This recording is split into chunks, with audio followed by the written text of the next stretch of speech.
मौलाना साद को लेकर जांच एजेंसियों की तफ्तीश का दायरा लगातार बढ़ता जा रहा है। मौलाना भले ही अभी भी पर्दे के पीछे रहकर मायावी होने का ढोंग रच रहा हो, लेकिन जांच पड़ताल चल ही रही है पुलिस की कार्रवाई पर भी। कहां है कोरोना वाला मौलाना? ये कैसा क्वारंटीन? जमीन निगल गई या आसमां खा गया? मौलाना है या मायावी?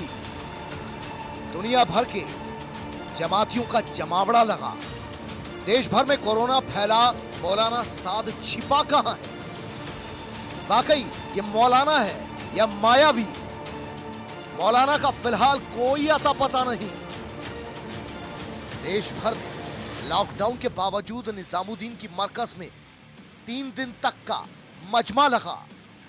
मौलाना ने जो महामारी पर मनमानी कर लोगों की जान से खेलने का बेहुदा खेल खेला, उसकी भरपाई आसानी से भले ही ना हो सके, लेकिन मौलाना साद का हिसाब किताब करने मुख्तलिफ एजेंसियों की मुहिम अब मुकाम तक पहुंचती नजर आ रही है। मौलाना अब अपने ही बनाए माया जाल में उलझकर रह सकता है। वो इसलिए कि मौलाना पर दिल्ली पुलिस की क्राइम ब्रांच गैर इरादतन हत्या का मामला पहले ही दर्ज कर चुकी है। प्रवर्तन निदेशालय विदेशी फंडिंग से लेकर मनी लॉन्ड्रिंग और हवाला से जुड़े मामलों में मौलाना के मास्टरमाइंड होने की कड़ियों को खंगालने में जुटा है। दरअसल मरकज से मौलाना की मनमानी के चलते देश भर में हालात जो बिगड़े, मौलाना तभी से अंडरग्राउंड हो गया। तब से मौलाना की मौजूदगी को लेकर मगजमारी करती एजेंसियां दिल्ली हरियाणा से लेकर यूपी के शामली तक में साद की तलाश में भटक रही हैं। लेकिन मौलाना तो न जाने किसका मेहमान बना बैठा है। खैर, मौलाना अब चाहे कितने भी मोहरे सेट कर ले, लेकिन उसकी ये मेहनत जल्द ही मिट्टी होने वाली है। तबलीगी जमात के अमीर मौलाना साद की तलाश में दिल्ली क्राइम ब्रांच की टीम शामली रवाना हुई। 2 गाड़ियों में पीपीई किट से लैस होकर 6 लोग मौलाना साद के कांदला स्थित फार्म हाउस पर पहुंचे। पौने 2 घंटे तक पुलिस ने फार्म हाउस का कोना कोना छाना। हालांकि मौलाना की मौजूदगी के फिलहाल वहां निशान नहीं मिले, लेकिन 24 बीघा में बने आलीशान फार्म हाउस में मौलाना के मनोरंजन के साजो सामान के साथ साथ कई अहम जानकारियां पुलिस के हाथ जरूर लगी हैं। दूसरी तरफ पुलिस और ईडी को कुछ ऐसे दस्तावेज भी हाथ लगे हैं जिनसे साद की तानाशाही का पता चलता है।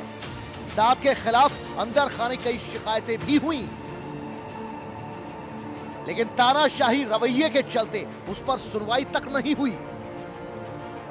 उधर ईडी मरकज के मैनेजमेंट में विदेशी फंडिंग और हवाला के जरिए मोटी रकम हासिल होने के सुरागों को लेकर भी तफ्तीश का दायरा बढ़ाती जा रही है।